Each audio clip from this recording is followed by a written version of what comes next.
Radha Madhava Kunya Vihari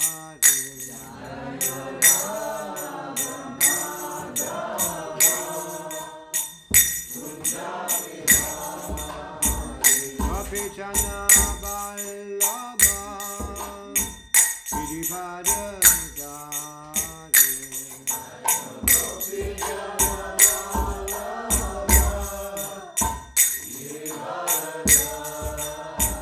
Kapitana Vallabha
Hare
Suvinagasya Bhakti Vedanta Sanghara Shabhupadki Ananda Puri Vaishnava Vindhi Jai Namacharya Thakur Ki Jai Prem Sagasi Krishna Chaitanya Prabhu Nityananda Shri Advaita Gadadha Shivasura Bhaktivinoda Ki Shri Radha Krishna Bhava Gopinath Shyama Kunda Radha Kundi Ki Jai Vrindavandam Ki Jai Radharadam Ki Jai Ritam Ki Jai Gangamai ki jai, Yamunamai ki jai, Tulasi Devi ki jai, Bhakti Devi ki jai, Samaveda Bhakti ki jai, Koda Kamanandi. All glories to the seven devotees, all glories to the seven devotees, all glories to the seven devotees, all glories to Shri Shri Gauranga, all glories to Srila Prabhupada.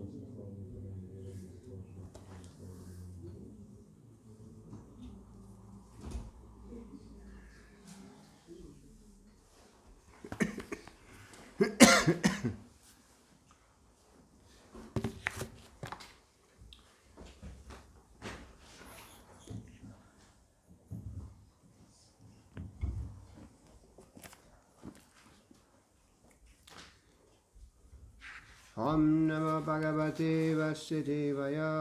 Om Namo Bhagavate Vasudevaya. Om Namo Bhagavate Vasudevaya. Om Namo Bhagavate Vasudevaya.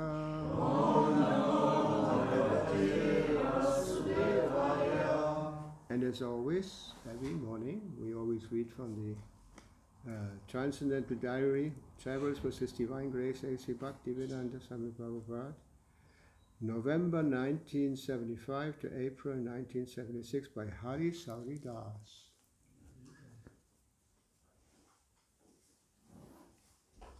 I heard that he is soon publishing also the 6th and 7th volume. He told me that quite some time ago, actually. But I have a disciple, Mayapur, who's helping him with the editing. And he told me recently that they're almost ready to be published. So Srila Prabhupada is in Sri Mayapur, Dham. No, Srila Prabhupada used to say that Vrindavan is his home, Bombay or Mumbai, they say today, is his office. No, and Mayapur is his place of Sankirtan, or his sacrifice. Early in the morning, Prabhupada called for Achyutananda and Hridayananda Swamis and requested them to go to the Goswami Math to speak on his behalf. He told them to invite the devotees to come with us and preach from village to village. Since we have the finances and they know the language, it could be a very successful combination. Such a united preaching effort would benefit everyone, ISKCON, the Gaudiya Math, and the general public. He said to tell them that if there is a problem with the management of their temple, we shall provide all the finances necessary.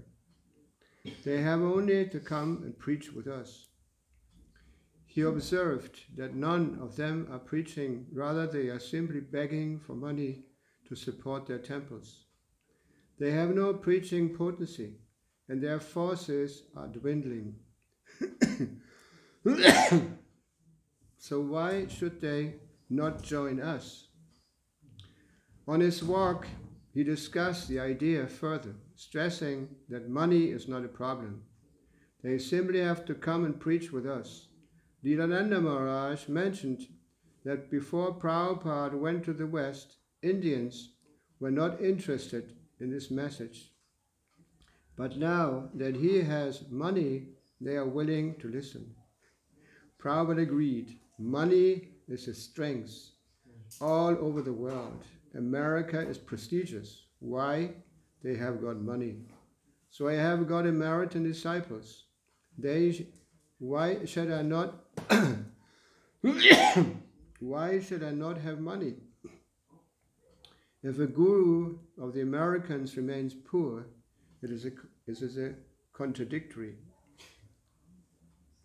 His missionaries returned later in the day without any immediate response from the Gaudiya Math members. But in the evening, a few men came from the Math to discuss his offer. Lately, Prabhupada has been sitting out on the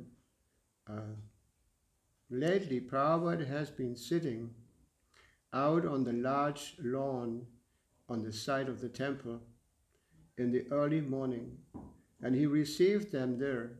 Several of the men were favorable, provided something could be worked out without looking after their mats. It would be a wonderful step forward and a unified preaching effort if they agree to do it. It may indicate the beginning of a full merger with all the mats over the next few years. Interesting. No, actually, in the beginning, Prabhupada was hoping, to work with the Gaudiya Math, but it became more and more difficult. I remember we were in Mayapur, and it was many years ago, and at that time there was still not, there was a relation with the Gaudiya Math still. Of course, you cannot say the Gaudiya Math, because actually they divide into many branches. And they're all present in Mayapur. They have their own temples, they have their own following. And I remember we were invited to a meeting. And so many devotees went. And at the beginning, there was a sannyasi of the Gaudiya Math who was receiving the devotees. And as he started speaking, he said, "So you all come from the background of hippies," and so on, like that. So when this was told to Srila Prabhupada never go to these meetings again, because it was actually offensive.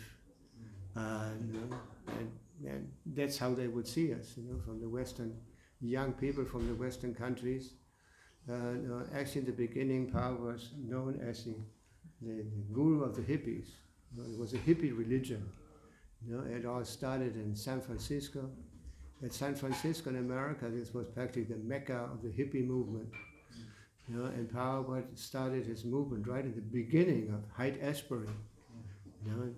From all over America and also from other countries, young people would come to San Francisco to be part of this, this fashion, so to say.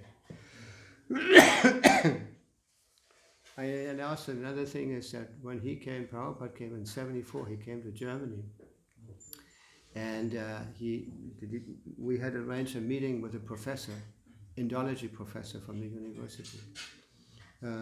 So he was a pretty young guy. And so during the discussion, the professor said, but all your followers are hippies. They come from the hippies. And then Prabhupada wrote a letter, actually dictated a letter to Brahmananda in New York. And he said, actually, now we have to change this image. Yeah.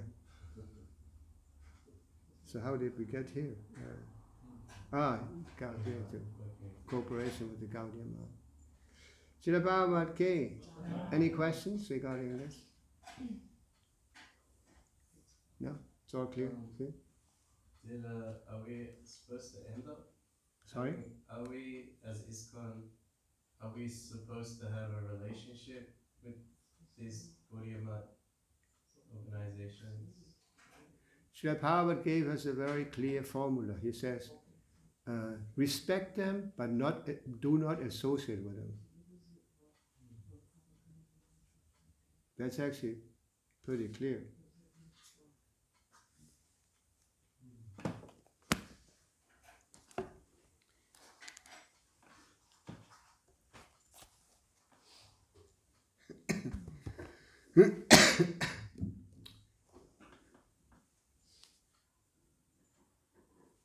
So let's continue with the Srimad Bhagavatam. Which verse was it? 34. 30. I can't see it from here. No, 34 was a verse that he started on yesterday, but he continued. He read several verses. Yes. No? We're up to 30, yeah, 34 today. 34? Yes. Okay.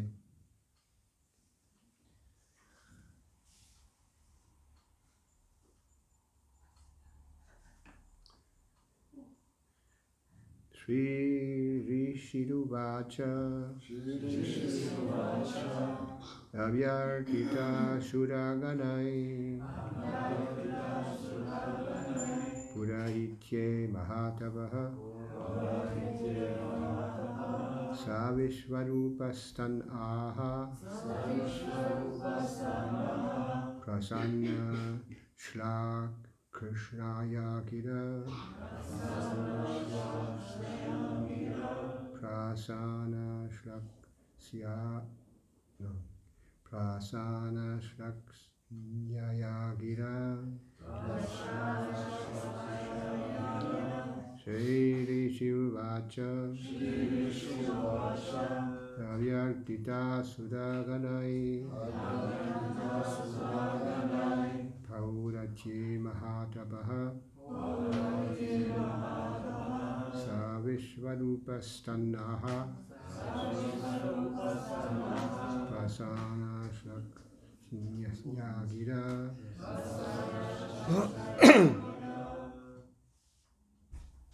Okay, anybody? Shri Rishiruvacha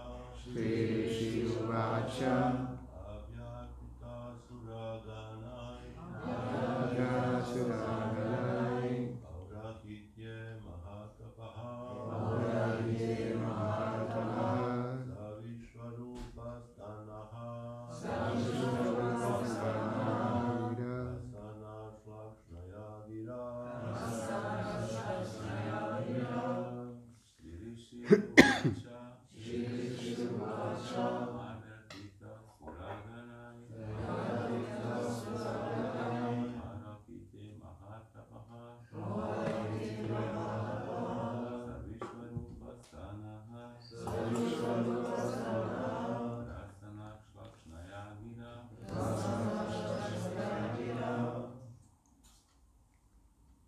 Rishiruvacha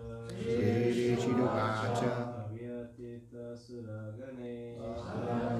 Suraganai Purahitye Mahatapaha Savishvarupastanaha Prasana Shlaksya Gira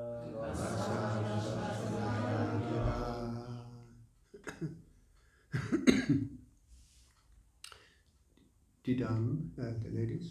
Shri Rishiruvacha Avyartita Suraganai Aurahitye Mahatapaha Savishvarupastanaha Prasana Shlaksya Gira Shri Rishiruvacha Avyartitaha Suraganai Aurahitye Mahatapaha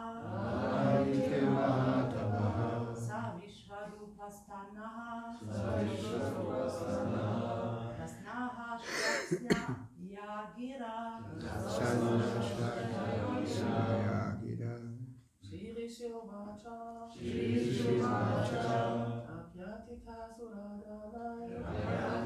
Suraganai Purahitye Mahatapaha Savishvarupastanaha Prasana Shlaksya Gira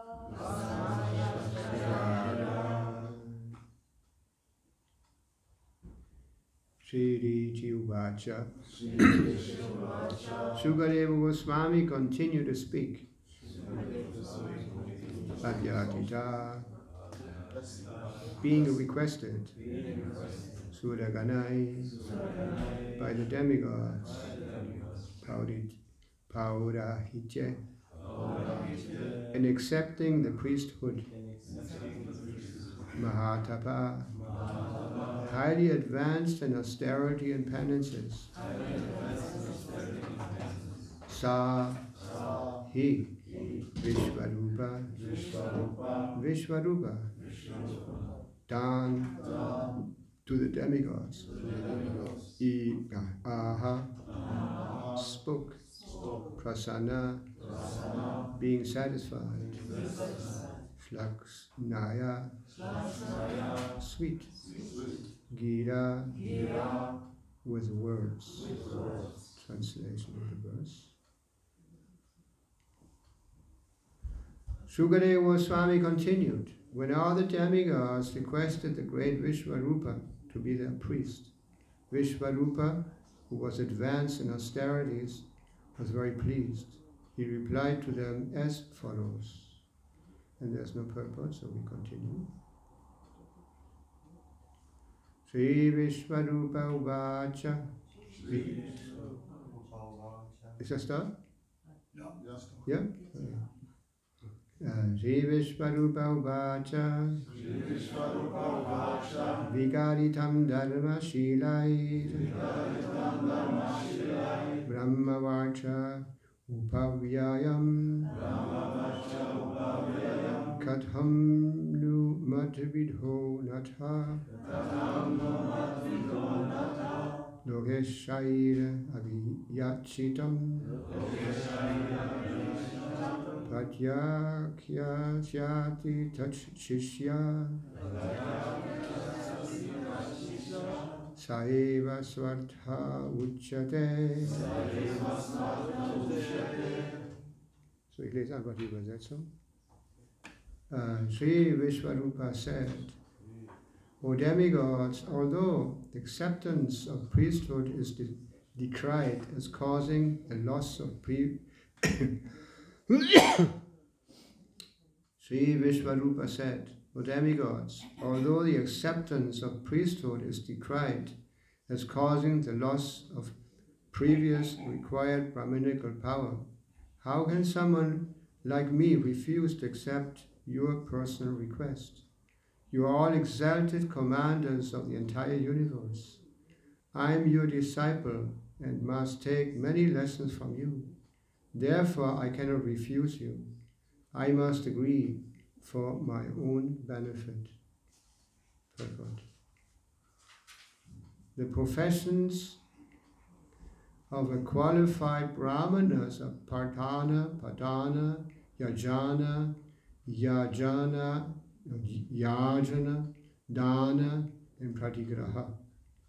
The words Yajana and Yajana mean that a brahmana becomes a priest of the populace for the sake of their elevation.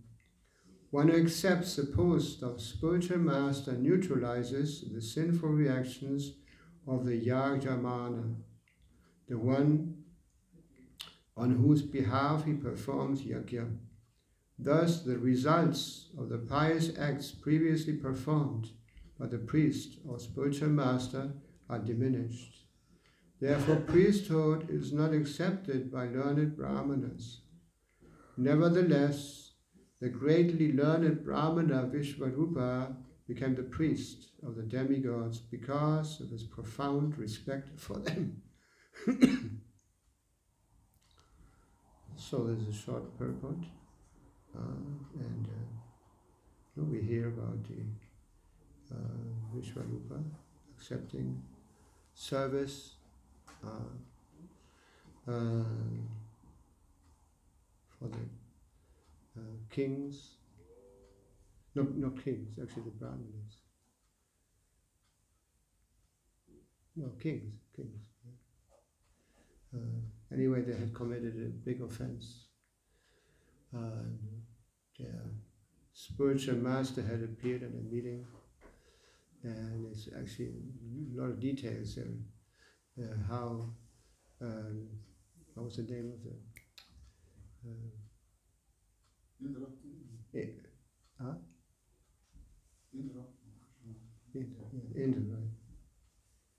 No, he had committed an offense. He was very. He is described as the king of the demigods, the supreme controller of all the different demigods who have accepted different responsibilities in the functioning of the universe. Anyway, so he had a meeting and he was sitting on a big throne, and he was very proud of his opulence and also his qualities. Also, he was proud. Yeah, and in that meeting, all of a sudden, a spiritual master appeared. And he didn't act properly, he didn't pay obeisances or anything, he just sit there. So his spiritual master, was it Brihaspati? Yeah, Brihaspati. And he became offended. And in order to teach him a lesson, he immediately left. And even though Indra realized his mistake, and he became repentant and started looking for his spiritual master, he couldn't find him anymore. And then they became repentant, and were trying to correct the situation. And now they met their guiding spiritual master or priest.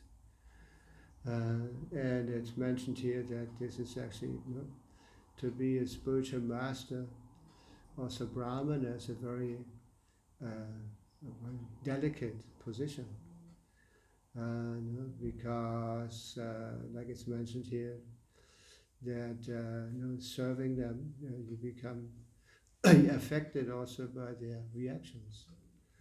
Srila Prabhupada used to say that also, especially in regards to the spiritual master. I remember at one point Prabhupada became very sick, and he gave us a mantra to chant.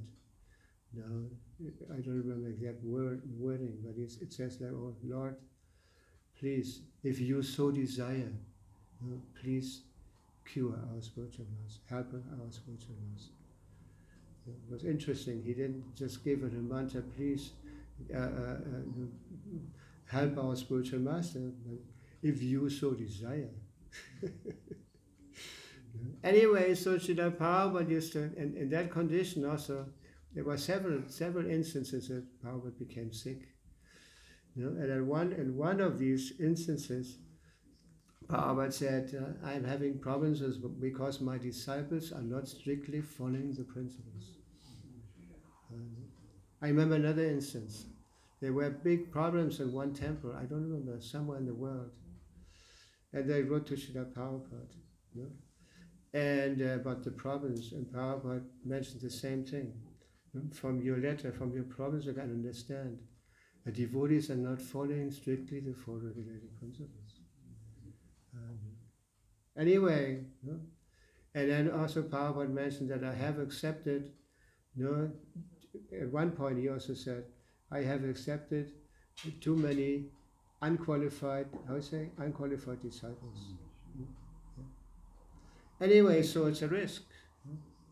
That's why, first of all, the spiritual master, because he's in a situation like that, he accepts a responsibility for so many disciples. He has to be super fixed in his determination in devotional service. Otherwise, it's a risky position.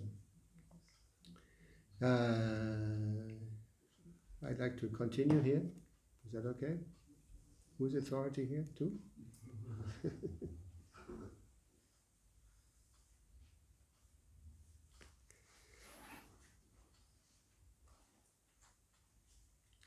Akincananam hitanam shilanchanam teneha nirvatita sadhu satkriyaha katham vigarhyam nu karomi adishvara pauradasam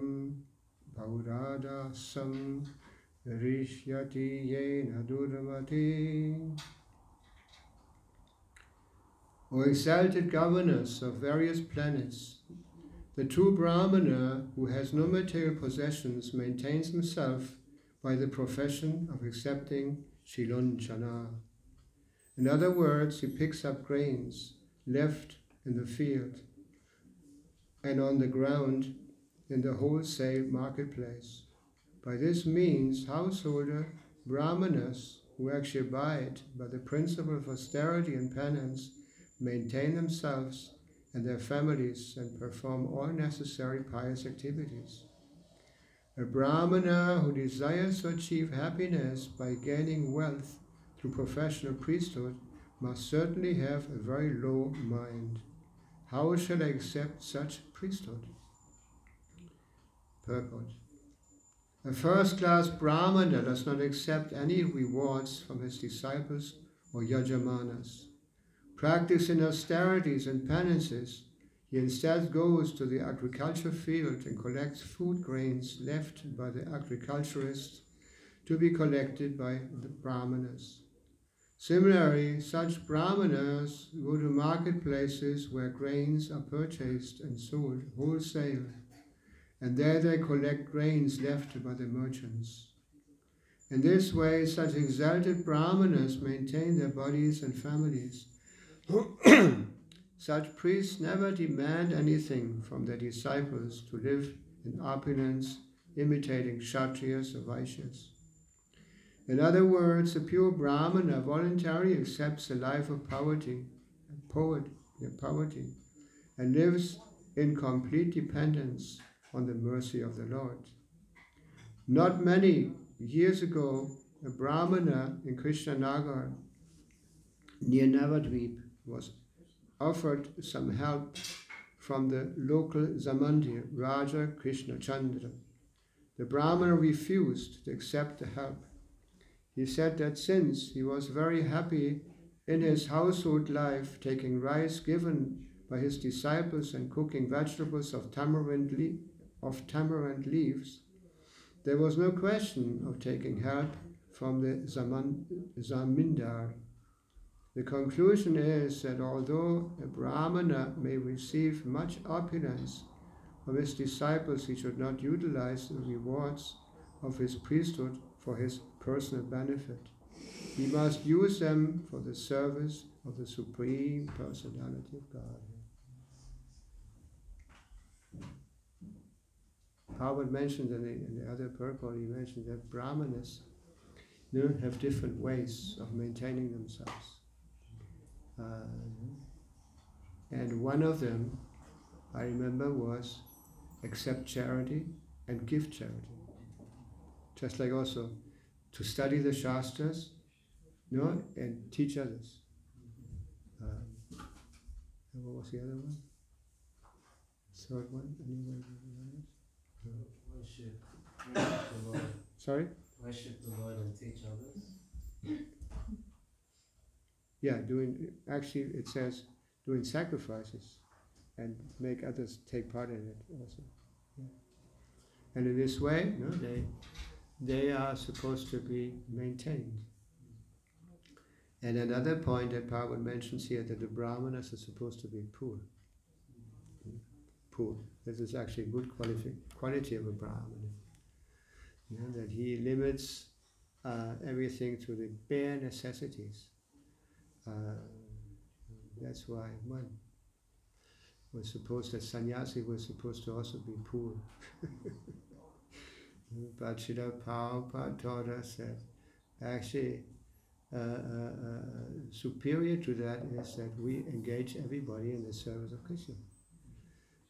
So people help us with so many, also financially and all that, and we're supposed to utilize 100% of that, in Krishna service, and in the service of the population, mankind. Just like Bhagavad gave a nice example. There was a magazine in America, and on the first page there was a yogi sitting there, in apparently deep meditation. And somebody, there was a hand full of $100 bills, offering it to him, and he was just sitting there, completely detached. And when Prabhupada saw that, he said, if I would have been there, I wouldn't have acted like that. I would immediately grab the money and occupy it in devotional service. You know? So this is actually superior. Like Prabhupada used to use so much money and so many facilities, and for preaching, for helping people to come in touch with Krishna consciousness. This is actually superior.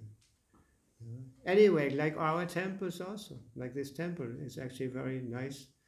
I don't want to say opulent, but compared to the temple where I'm normally preaching, it's pretty opulent here.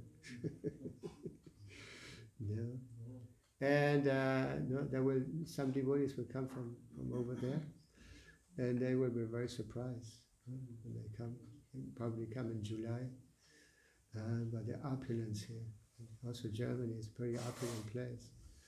And for many people, from many countries of the world, they're very eager to come to Germany, to live here, to get a good paid job and all that. Anyway, but this is one time Prabhupada. I remember one time Prabhupada was in Australia, and the devotees had driven him in a big car. I think it was a Rolls Royce or something like that. And then there was a reporter who was saying, but you are supposed to be a monk or renunciate. How can you driving in a Rolls Royce? And Prabhupada said, actually, it should be made of gold. And he said, just like an ambassador, the ambassador from a different country comes, and you give him the best treatment, because he's an ambassador. On the basis of offending ambassadors, actually there can be a lot of problems, even wars, like that. Anyway, so Prabhupada was actually the ambassador. He was not just a yogi, but he was actually, ambassador of a culture, a whole culture, the Vedic culture, devotional culture. But Prabhupada would always be very simple, even though they offered him so much facilities, but Prabhupada would always continue with his strict sadhana, get up early, even though they offered him an incredible bed. Prabhupada almost didn't sleep. Actually, Prabhupada only slept like 2 or 3 hours. And dedicated all his time to his mission. What was the mission of Srila Prabhupada? To preach, make this knowledge known all over the world. Prabhupada also used to say this is an educational movement. We're not just interested in our own salvation and our own benefits. We're supposed to distribute. Preach all over the world to make people happy. Just like Prabhupada was asked, what's the benefit of chanting Hare Krishna? And you become happy. Very simple formula. But we're so engrossed, so covered to accept or appreciate simple things nowadays. It's very difficult. And that's why we also use all this opulence. Just like this temple here, Bhajendra Kumar constructed this whole thing here, the whole temple. The temple room like that. Not for us, well, also for us. I remember we were living in a castle once in Germany, Schloss Rettershof, close to Frankfurt. And the devotee, at one point, we didn't have much Lakshmi, and so the authorities were thinking of giving up the Schloss. And Prabhupada answered, he wrote in a letter that actually devotees also need a nice place. He insisted that we keep it. And on the basis of that, all over Europe, not just Europe, devotees started getting big buildings, like in New Mayapur in France. There's a big, huge castle. A huge castle. Then also in here in what's the place here in Belgium or Holland? Gauradesh. There's another castle. Yeah. Anyway, so this is all for the purpose of preaching, to attract the conditioned souls to the movement of Chaitanya Mahaprabhu. Anyway, so this is important, that we are accepting or following the sadhana, which means that we accept these austerities. Of Prabhupada used to say, our austerities are the 4 regulative principles. No meat eating, no illicit sex, no intoxication, no how do you say in English? Gambling, no gambling. These are the 4 pillars on which our spiritual life is based. Just like we have normally, when you have a table, you have 4 pillars, 4 legs to maintain the platform, stable. So the same way, and if we are actually serious about spiritual life, we keep these these legs very, very strong, very stable. So our spiritual life becomes firmly established. Anyway, so coming back again to the spiritual master or the brahmanas, they are fulfilling with a very, very important function in society. Srila Prabhupada used to say, actually, the most important person in the state is the acharya. How do you say it in English? Anteriormente in Spanish. Don't I speak Spanish? Sorry. Before, when Varnashrama Dhamma was firmly established, the most important people were the devotees, especially the Vaishnava acharyas, and that made everything function very nicely. What is the basis of all this? That everyone is surrendering, accepting authority, accepting the authority of the Vedas, accepting the spiritual master, accepting the acharyas, the great souls. And just like I remember Prabhupada used to say, when he used to initiate devotees, he used to explain that initiation means surrender. It's not just a ceremony where you get a nice name, a lot of prasadam like that, and a lot of respect, a garland maybe. But actually the meaning, the essence of initiation, of the whole ceremony is that somebody is accepting to surrender. Surrender to the spiritual master, to the orders of the spiritual master. Any questions on what we said so far?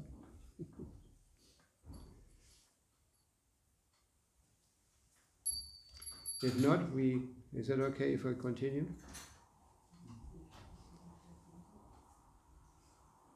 Tatapina paribruyam guruvi partitam kiyat bhavatam parhitam sarvam pranayratayascha sadyate.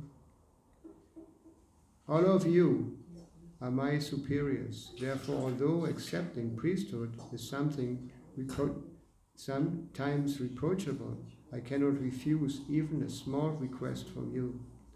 I agree to be your priest. I shall fulfill your request by dedicating my life and possessions. Another example of surrender.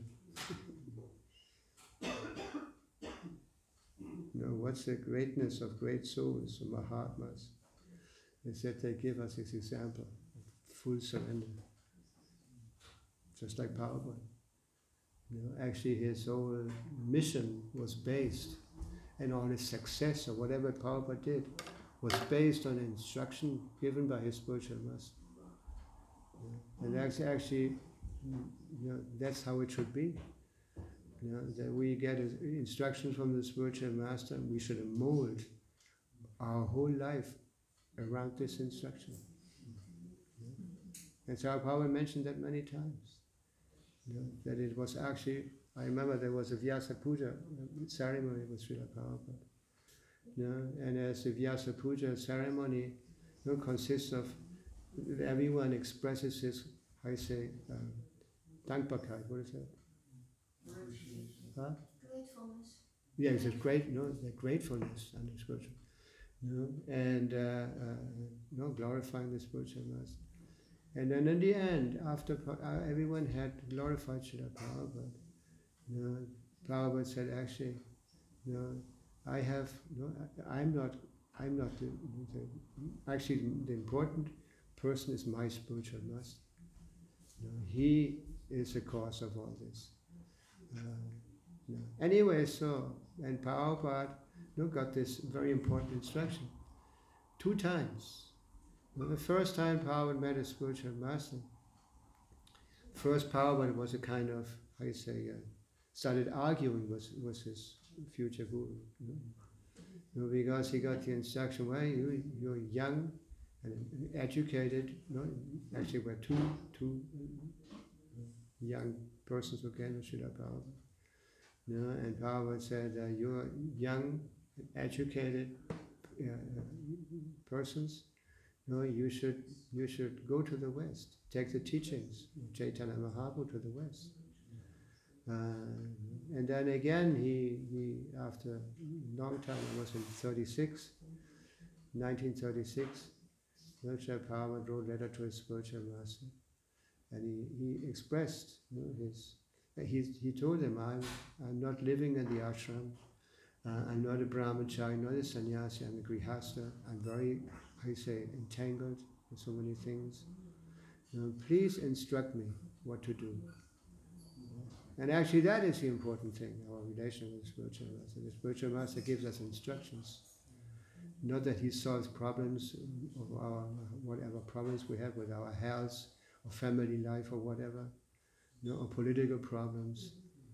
Actually the most important is that we get an instruction from the spiritual. He instructs us if we follow. And then Bhakti Siddhanta Saraswati answered to that question. He repeated the exact same instruction that he'd given him in the beginning. And he added something that caught my attention at least. He said, this will be good for the people and this will be good for you. And Prabhupada molded his whole life around this instruction. That's so important, this instruction.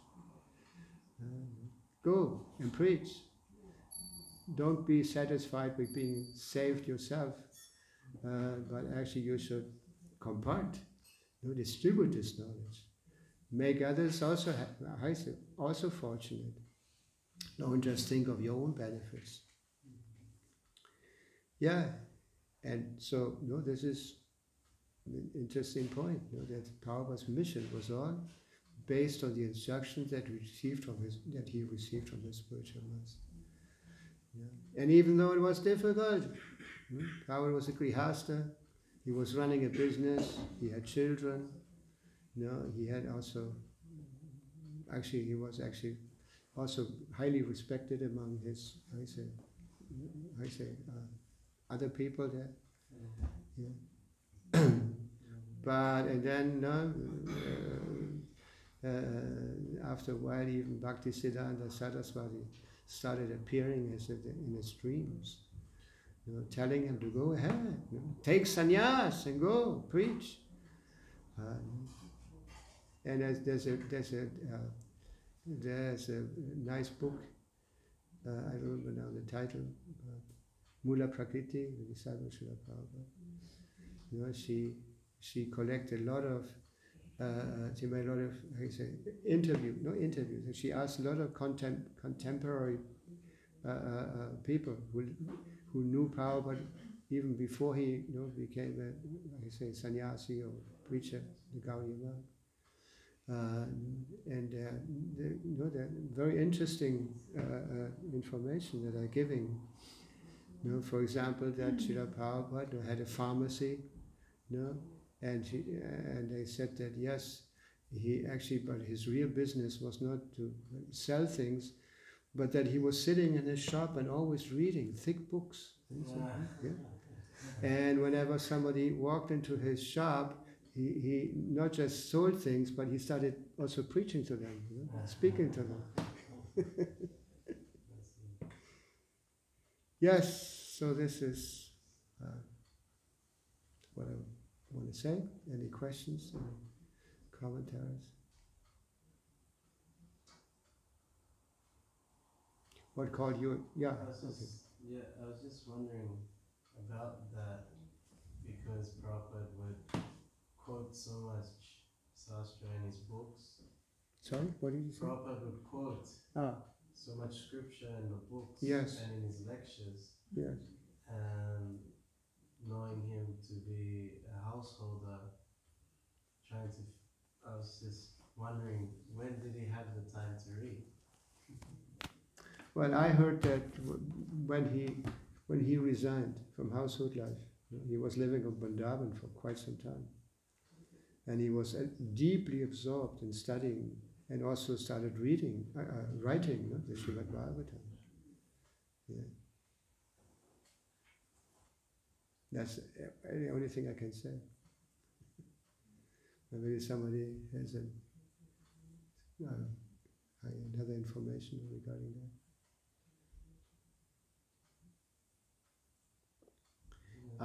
I'm hearing a series of tapes, conversation with Srila Prabhupada lately. Dr. Kabur, you heard about the conversation with Dr. Kabur in Bombay on the beach. Prabhupada used to go on morning walks, surrounded by devotees, and it's pretty custom in India is that when there's a saintly person, that everyone comes and just talks to them. And somehow or other he attracted the attention of a doctor, Dr. Kabur. And Dr. Kabur had also studied the Shastras. He knew Sanskrit and all that. And he started speaking with Srila Prabhupada. And he tried to impress Srila Prabhupada with the knowledge he had. He was quoting Bhagavad Gita all the time and other Shastras. And so then, anyway, when you hear these conversations, it's amazing how much Sanskrit shlokas this doctor knew. So when Prabhupada spoke, he used to always quote Shastra regarding to what Prabhupada was saying. But he was a little proud. So sometimes Prabhupada had to interrupt him and tell him, you have to learn how to hear. Whereas the doctor was always trying to impress the devotees, or even Srila Prabhupada. And then in the end, I mentioned it several times already, in the end the doctor said, yes, I'm also your disciple. And Prabhupada said, no, you're not my disciple. What is that?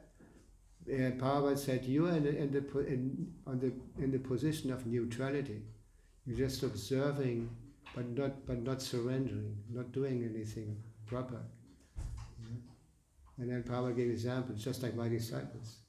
These are young people. They come from rich countries. They had no economic problems or whatever. They're educated, but they surrendered.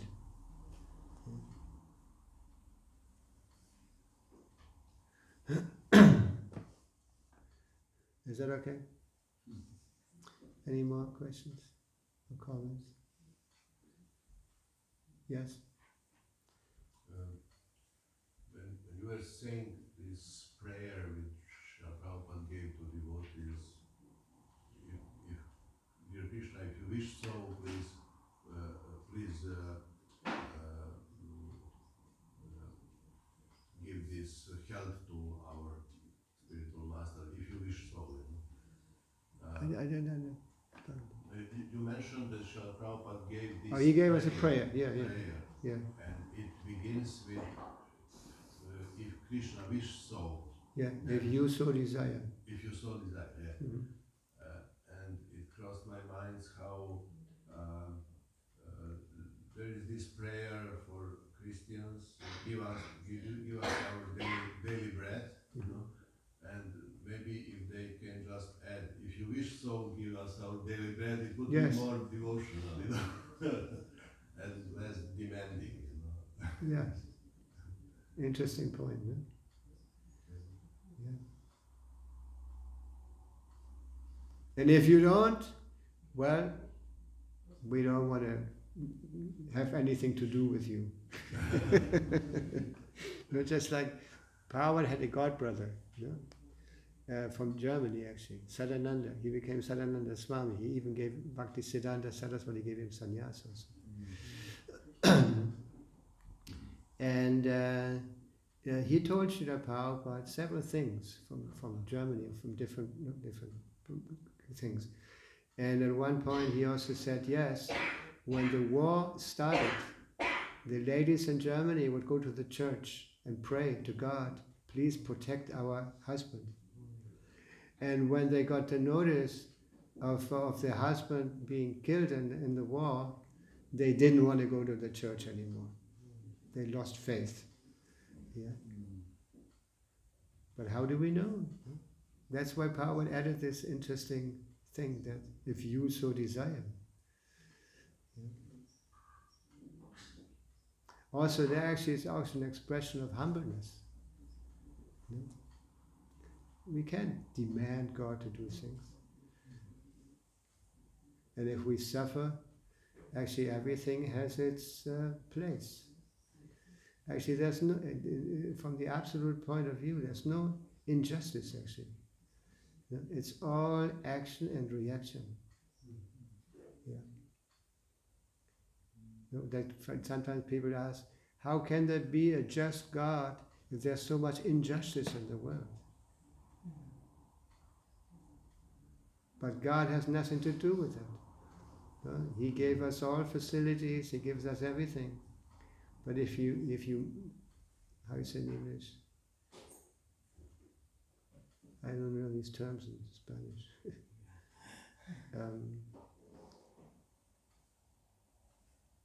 If you don't act properly according to the laws given by God, actually these laws. Oh, there's another thing I heard just recently. Prabhupada said that prevention is more important than trying to solve problems. And then Prabhupada was speaking about the 4 regulative principles. And he said if people would follow these principles, they get much less problems. And I will give you an example. There's so many hospitals nowadays, and they're becoming more and more hospitals. And Prabhupada said that this is due to Abwesenheit. What is that? Absence of prevention.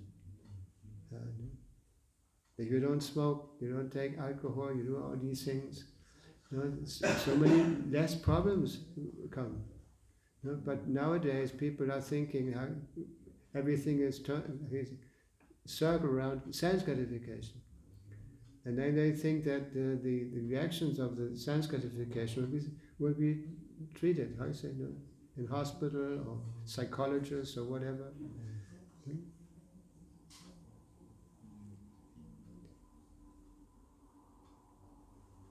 And then actually I remember Prabhupada said, and this was in Vedic culture, was given a lot of importance to prevention, to educate people properly, so they wouldn't have all these problems that we can see today. These problems are becoming more and more, the catastrophes becoming more and more, incredible.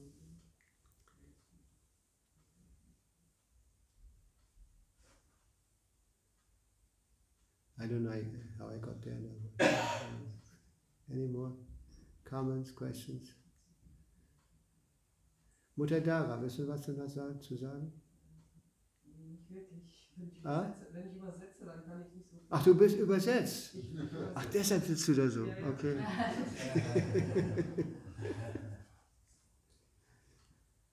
Okay. Yes. You mentioned that in Vedic times the devotees were the most important people. Are devotees again supposed? Are we supposed Especially, I mentioned especially the acharyas. to try it? Yeah, So, acharyas.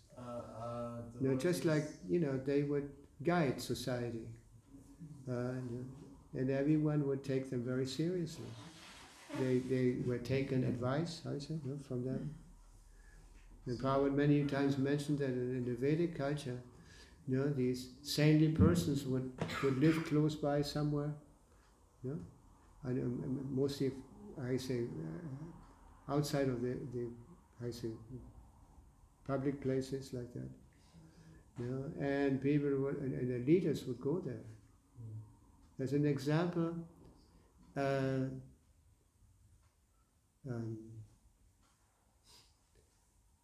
Chanakya Pandit, for example. Chanakya Pandit.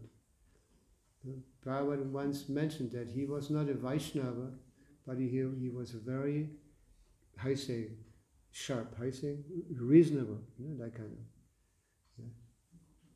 And these Chanakya slokas are still chanted in India. I was in the South India once, and we were hearing that, these children, they use they go to school in uniforms and all, very uniformed everything. Are you from India also? I was born in Australia. Where did you grow up? Australia. Oh, Australia. Anyway, so we were passing the school and we heard the children were chanting some kind of mantras there. And we asked, what are they chanting? Chanakya slokas. Interesting. Chanakya slokas. And Chanakya was a good example. He was living outside the palace, and he would never come into the palace to not become disturbed by the opulence and all that. No? And the king would come and take advice from Chanakya Pandit. And he would come out of the palace. And actually Prabhupada once said he came by foot. And normally these great persons, they would carry them all the time. He would come out, pay obeisances, and ask for advice. And Prabhupada said that Chanakya Pandit only gave advice once. There was no discussion, there was nothing. And if the king didn't accept, he didn't give attention to him. Even though he was such an important personality.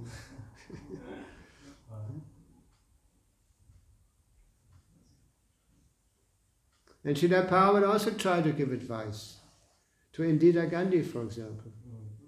At one point, Prabhupada had an audience. They had arranged something that he could speak to Indira Gandhi. She was a president in India. And Prabhupada made a whole list of points that he wanted to. For example, one of the points was that he would ask her to give more facilities to his Western disciples for visas, long-term visas. Yeah, like that. I don't remember the other things. Is that mentioned in Lilamrita? Yes. Yes, sir? Something like that. Yeah.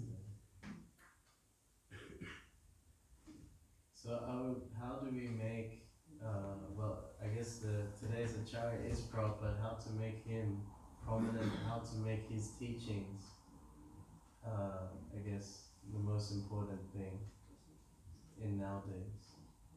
You mean amongst us or amongst the world? Yeah. Yeah, first of all, becoming very conscious of what Prabhupada's teachings are, what his contribution was.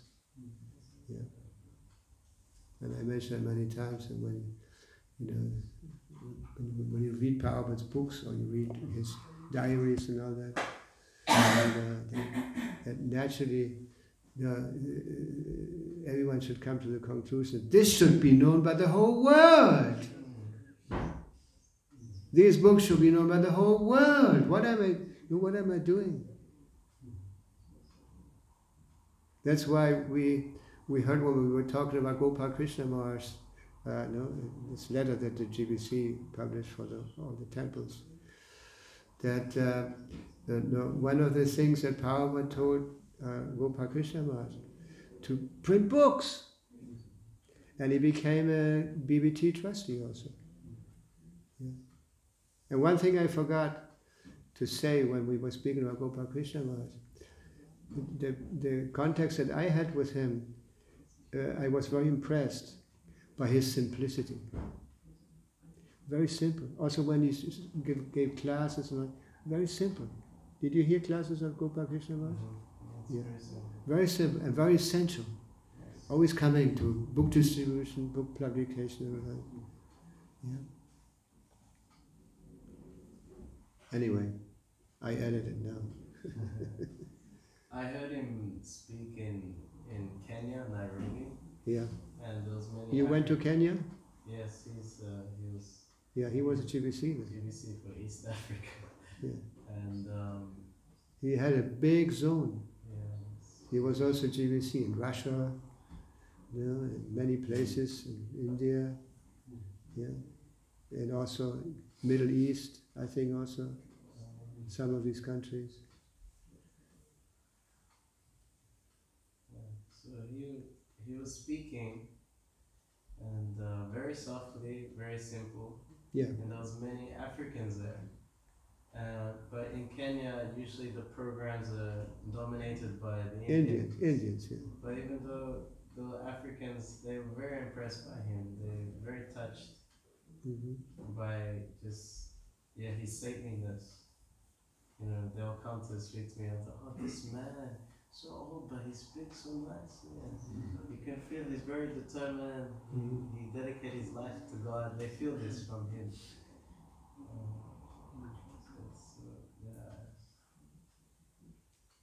Yeah, like we always say now, we lost a very important personality. Unfortunately, lately I hear so many news of God brothers leaving, and now it's up to you. You are the generation that is supposed to pick up the responsibilities and the tradition and maintain Prabhupada's teachings as they are. Yeah. Unfortunately, there's already so many things that are manifesting that are not very auspicious. So it's up to you now. You have to become the leaders. You have to teach by your own example.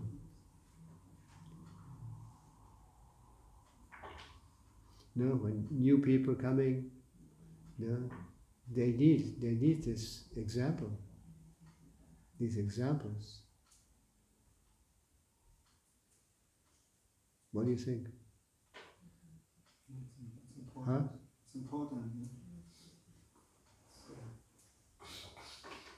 Yeah. Prabhupada is the best, how we can see it in him, how we did it. Yeah, Prabhupada was a real acharya, acharya, teaching by his own example.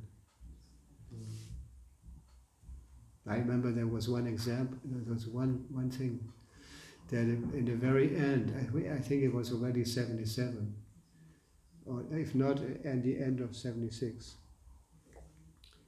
they were going to the Kumbh Mela. They were the ISKCON was taking part in the Kumbh Mela. And Prabhupada was also going there, even though he was already pretty weak and like that. And then they were staying there, and Prabhupada noticed that his disciples didn't take bath, I say, in the morning. Yeah, they were supposed to go to the river, down the river, and the water was actually, it seems that it was pretty cold or something like that. Yeah? And then Prabhupada went there to teach him, took his bath in the cold water in the river, just to give an example.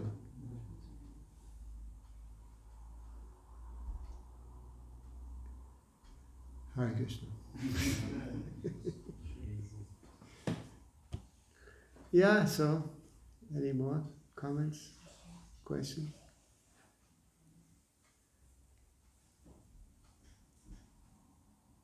Hare Krishna, thank you very much. Thank you for your patience with me.